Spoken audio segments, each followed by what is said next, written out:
Pero yo me acercaré a Dios, pues para mí eso es lo mejor.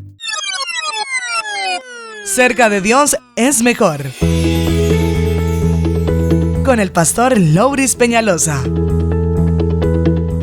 Hola, que Dios te siga bendiciendo abundantemente. Me alegra de nuevo que podamos compartir la palabra de Dios. En el libro de los Salmos, el capítulo 103, versículo 13 en adelante dice: Como el Padre se compadece de los hijos, se compadece Jehová de los que le temen, porque Él conoce nuestra condición, se acuerda de que somos polvo. El hombre, como la hierba, son sus días. Florece como la flor del campo, que pasó el viento por ella y pereció, y su lugar no la conoció más. Mas la misericordia de Jehová es desde la eternidad y hasta la eternidad sobre los que le temen, y su justicia sobre los hijos de los hijos, sobre los que guardan su pacto y los que se acuerdan de sus mandamientos para ponerlos por obra. Si hay alguien que puede entender nuestra condición humana, es el Señor. Primero, porque nos creó, sabe cómo nos diseñó, cómo nos creó. En segundo lugar, porque Él conoce qué pasó con nosotros cuando pecamos, porque el hombre no es el mismo después de haber pecado Adán y Eva. Es un hombre diferente, es un hombre con una naturaleza caída, con una tendencia al pecado, y Él conoce perfectamente eso de nosotros. Sabe entonces también que nuestros días sobre la tierra son limitados, y como dice este texto, somos como la hierba o como la flor silvestre que florece pero que al poco tiempo ya no existe. Dios conoce todo acerca de nosotros, conoce nuestras limitaciones, conoce nuestras posibilidades, nos conoce como ninguno.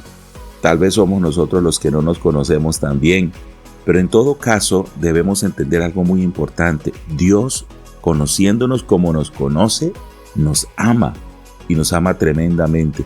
El texto dice que así como un padre se compadece de sus hijos, así se compadece el Señor de nosotros, pero especialmente dice, se compadece de los que le temen.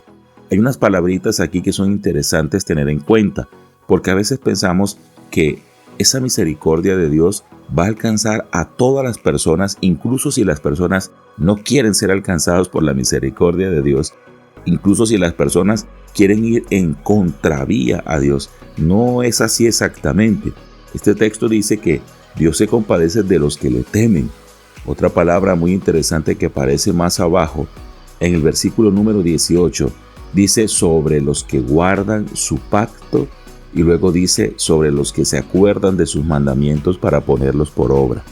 A pesar de que seamos débiles en nuestra condición, con un límite de tiempo corto sobre esta tierra, Dios es misericordioso sobre aquellas personas que reconocen su necesidad de Dios. Cuando dice la Biblia que le temen, no está hablando que le tienen miedo, está hablando de personas que conocen la grandeza de Dios, reconocen su grandeza y se someten al Señor porque lo respetan, porque aceptan su verdad, aceptan que Dios tiene la razón y por otro lado aceptan que Dios les ama y se someten al Señor.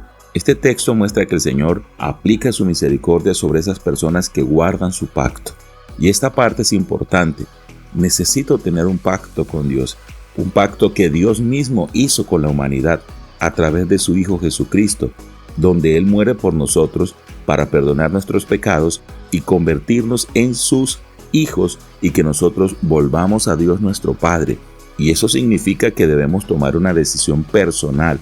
Aunque Dios nos creó a todos, solo pasamos a ser hijos de Dios cuando aceptamos a Cristo arrepintiéndonos de nuestros pecados, convirtiendo al Señor en nuestro Padre.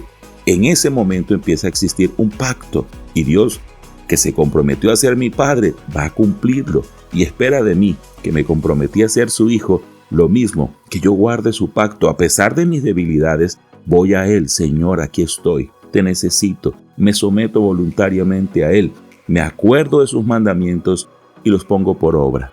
El Señor sabe lo débiles que somos, se acuerda de que somos tan solo polvo y por eso está dispuesto a ayudarte. Él conoce lo que estás viviendo. Vuelve tu mirada hacia Dios. No te confundas pensando que la muerte es la salida o la solución. No te enredes más la vida tratando de solucionar las cosas a tu manera.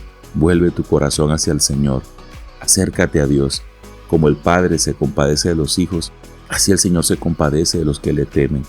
Él quiere ayudarte. Acércate a Dios, porque cerca de Dios es mejor. Que Dios te bendiga. Casi todos creemos en Dios, anhelamos su ayuda, pero la mayoría de las veces lo ignoramos a Él e ignoramos sus principios. Te animamos a que no solo creas en Dios, sino a que vivas cerca de Él, porque cerca de Dios es mejor.